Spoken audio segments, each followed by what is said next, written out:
All right, let's go through the answers to homework number 9 that I just finished grading earlier today. Want to make sure you're clear on these concepts. So this one here, the first question asks you to circle and number the parent longest chain of this alkane. Well, again, the longest chain of any hydrocarbon is not necessarily going to be in a straight line. You kind of have to search for it. And if you search and count around, you'll see that this one is the longest chain. So let me circle it for you here. A number of you found 7 as the longest chain, but if you look carefully, you'll see 1, 2, 3, 4, 5, 6, 7, 8, 9. There's your longest chain of carbons. And you would number it from this end as number 1. That's what I wanted you to do when I asked you to number it. So that's carbon number 1, that's carbon number 2, 3. I'm using a felt tip pen, so if the numbers aren't totally clear, I will say them as I write them. That's 4, 5, 6, 7, 8, 9. Most of you did pretty well on that one. Number 2 asked you to, I give you a structure of an amine, an alkene that was incomplete. Draw in the missing hydrogens so that all carbons have complete octets and how many hydrogens total are needed. So this one you'll see has a single bond, so it needs 3 more hydrogens. 1, 2, 3. Let's just go around. That one needs 1 more. 4. That one's fine. 4, 5, 6, 7, 8, 9, 10, 11, 12, 13, 14.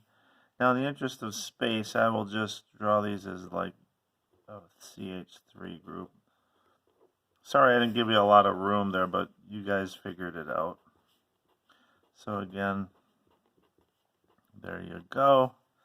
So I believe that's 24 hydrogens needed to be added. It makes sense to me because there's 1, 2, 3, 4, 5, 6, 7, 8 carbons in the longest chain, but then there's 9, 10, 11, 12 carbons total. With 1 double bond means you have double the number of hydrogens, 24. 1, 2, 3, 4, 5, 6, 7, 8, 9, 10, 11, 12, 13, 14, 15, 16, 17, 18, 21, 24. And this is, the parent chain is this one here. So that is a 1, 2, 3, 4, 5, 6, 7, 8. That's a 2-octene parent chain. That's what I mean when I ask for the parent chain. The longest chain that contains the most important functional group, which is this one here, 2-octene. How many hydrogens are needed in this molecule or are present in this molecule before? Well, in a line drawing like this, remember that at each place where the line changes direction is a carbon with a number of hydrogens to give it a complete octet. So that's 2 hydrogens there. I'll just draw them in as lines. 1, 2 hydrogens there. 1, 2 hydrogens there. There's only 3 bonds there, so you need 1 hydrogen there, 1 hydrogen there. So that's 2, 4, 5, 6, plus 6 more. That's 12 hydrogens to complete that structure. So the formula of this compound is C6H12. Again, it's a ring structure, so it always has double the number of hydrogens as carbons, just like a alkene is like a ring structure in that they have the same ratio between hydrogens and carbons. All right, the second page problem asked you to complete some basic reactions I discussed in the videos. Most of organic chemistry is discussing reactions. We just touched upon it in these lectures here. So I hope most of you understood this. I told you that in part C, this one has 2 possible products, a major and a minor. I believe almost all of you got these. When you take an alkene and add hydrogen bromide or HCl, any strong acid, you're going to add hydrogen to one side and bromine to the other. In this case, it wouldn't matter which one you drew on which side. So let's just say the hydrogen goes to that side, then the bromine would go to the other side, like so. This one is the same sort of reaction. Instead of HBr, you're adding HOH. Hydrogen goes to one side. I'll draw it over here to get out of the way. Hydrogen goes to one side, and OH goes to the other. So you make what's a compound called cyclohexanol. So it doesn't matter if you do the OH here or there, because there's nothing else on the ring. This one, though, it does matter how you draw them. So the possible products are going to be either the OH is going to go on the same carbon as the methyl group, or the OH will go on the carbon that's next to or adjacent to the methyl group. So there's your two possible products. This is your major product. This would be the one that's formed in highest amount. Why is that? Because the way this reaction works is that a hydrogen from the water goes onto the double bond, goes onto the side of the double bond that has fewer carbons, which would be this side. Fewer carbons attached to it, I should say. This one has 3. 1, 2, 3. This one only has 2. 1, 2 carbons attached on either side. The reason why, if the hydrogen goes here, the positive charge goes here, which is a more stable positive charge. Then the OH comes in. So you get this as the major product. But the other way can also happen, so you get a little bit of this possible product as well. Question 5, I gave you the molecule octane. I told you there's 18 possible structures. You could draw any 6 of them, excluding the one that's straight, 8 carbons in a row. So most of you drew line drawings, which is good. What the strategy again to do this is you just say, okay, if the longest chain is 8, 1, 2, 3, 4, 5, 6, 7, 8, then the first isomer would be take the end carbon off here and put it somewhere else on the chain that remains, which is 7, and then draw as many ways to do that as you can. 1, 2, 3, 4, 5, 6, 7. You could put it here, or you could put it here, or you could put it here, and then you run out of places to put a methyl on heptane. Then you got to say, okay, now what if I go to hexane? 1, 2, 3, 4. 1, 2, 3, 4, 5, 6. Now I need to add 2 more carbons, so I could put one here, or I could put one here. What if I did this? 1, 2, 3, 4, 5, 6. What if I put them not next to each other, but 1 carbon apart? There's a different one. And you know you're creating different, if each one has a different unique name, they are isomers. Then I could put one, what about if I put one here and there? That would be a different one. And then I think you run out of places to put the 2 methyl groups on different carbons on a 6 carbon chain.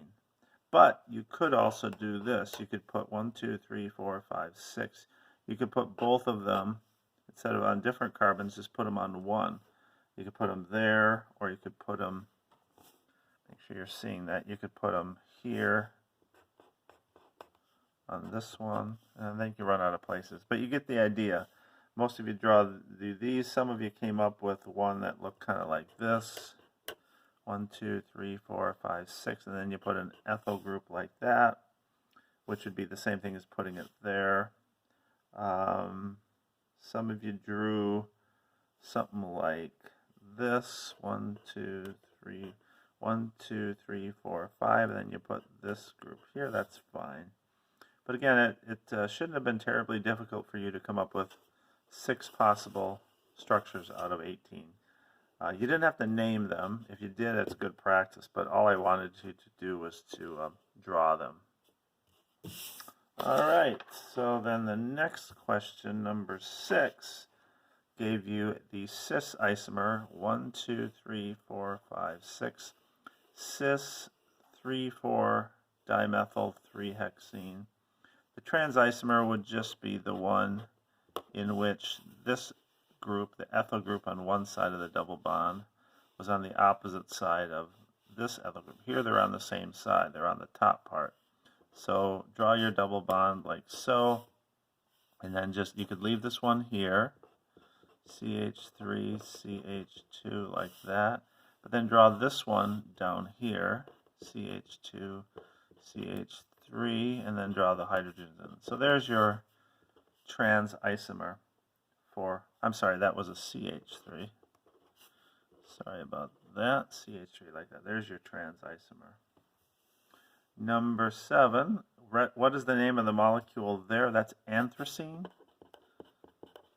This is a polyaromatic hydrocarbon. It's got the formula C14H10. There's a hydrogen here. There, and there. So, this is what I wanted you to draw. There are no hydrogens where the rings are fused together because those carbons already have 4 bonds around them. You can't attach anything else at those 4 carbons there. There's your completed Lewis structure of anthracene. Draw 3 of the 4 possible structures for the hydrocarbon that has that formula. Well, let me just draw in the carbon framework. I'll draw all 4.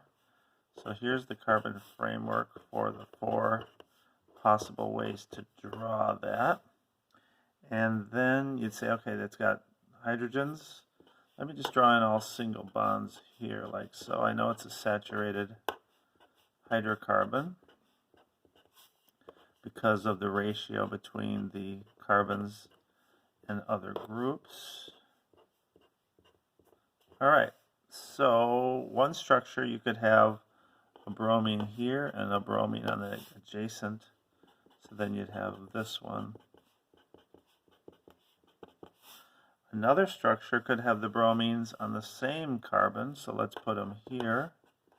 Doesn't matter if you draw them here or here, that's the same position, but again, I still need to add in 6 more hydrogens.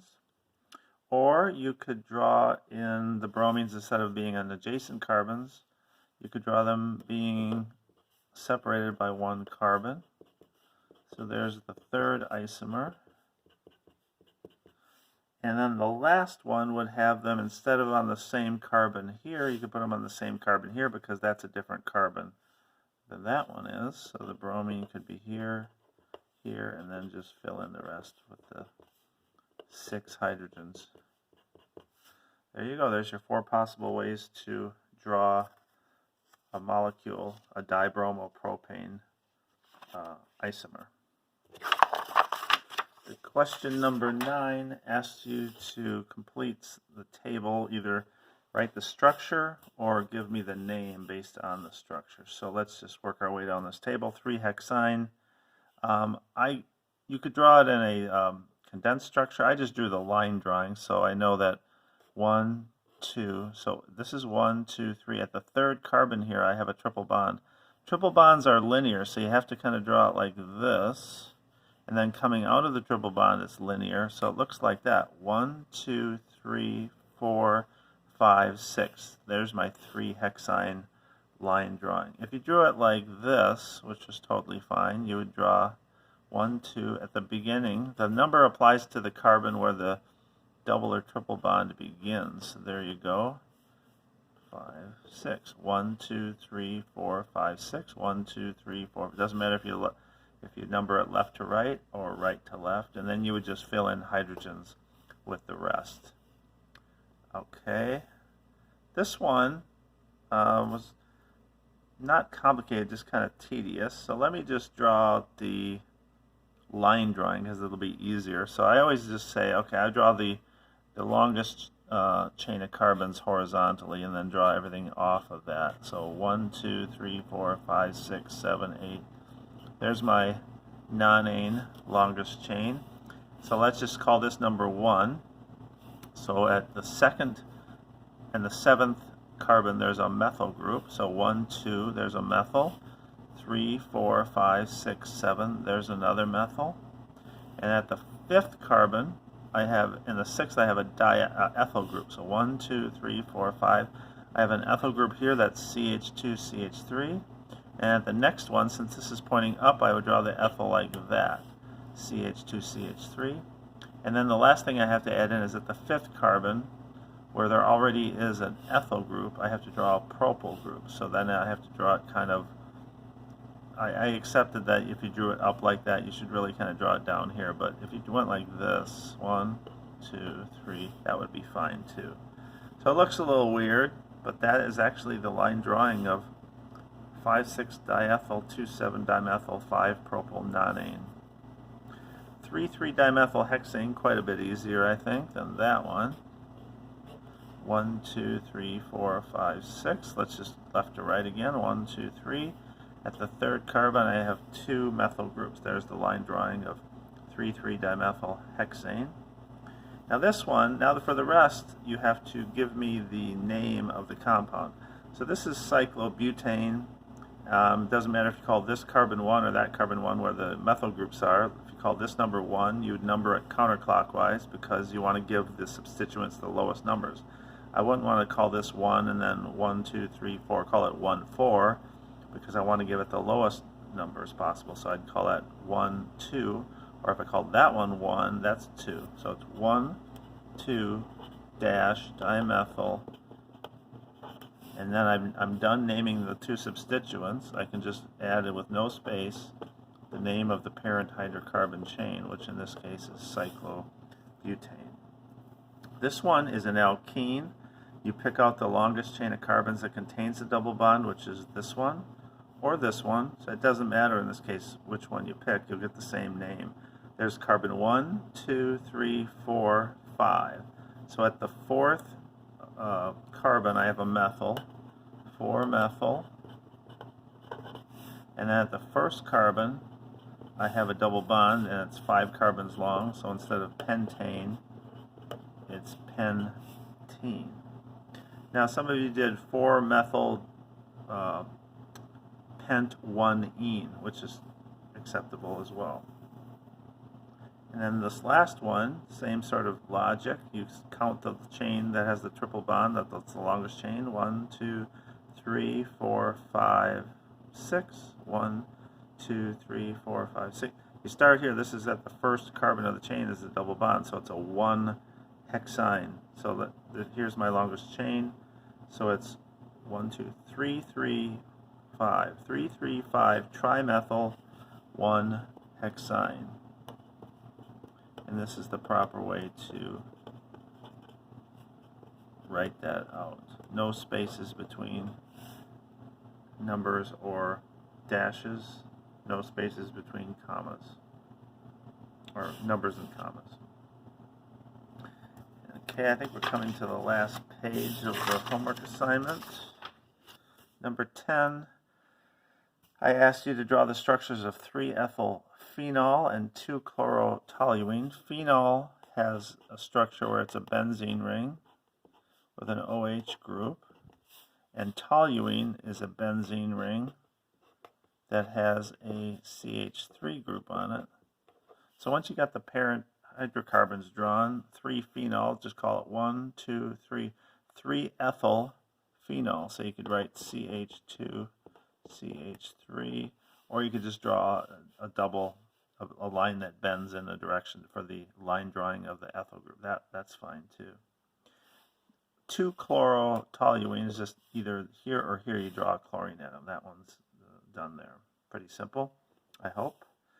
Using systematic names, what's the name of this? There's a couple possibilities. 1, 2, 3, 4 dimethyl benzene is what most of you said the name is. Some of you gave me paraxylene, which is fine as well. Or you could call it P, lowercase p, to stand for para-dimethyl benzene. That's fine too. Again, the lowercase p that's written in italics stands for this word. Para means on opposite sides of a ring. So any of those are acceptable. Xylene is just a name for a benzene ring that has 2 methyl groups. They can either be on the para position, or they can be in the ortho position, or they can be in the meta position. So there's ortho, meta, or paraxylene that exists. And then the last one was just asking you to identify all the major functional groups that we discussed in the latest series of videos. This one here you'll see is they're all carbon chains. You just have to pick out the unique type of molecule they are, and I gave you all the options up here. So this is a carboxylic acid. This is E. And this one here has a double bond, so that's an alkene. I wanted to put an A there. This is a halogen, so halide, alkyl halide. This one looks like that, but look carefully. You'll see there's no OH, it's just an H. So when there's a carbonyl group on the end of a carbon chain, that's an aldehyde, H.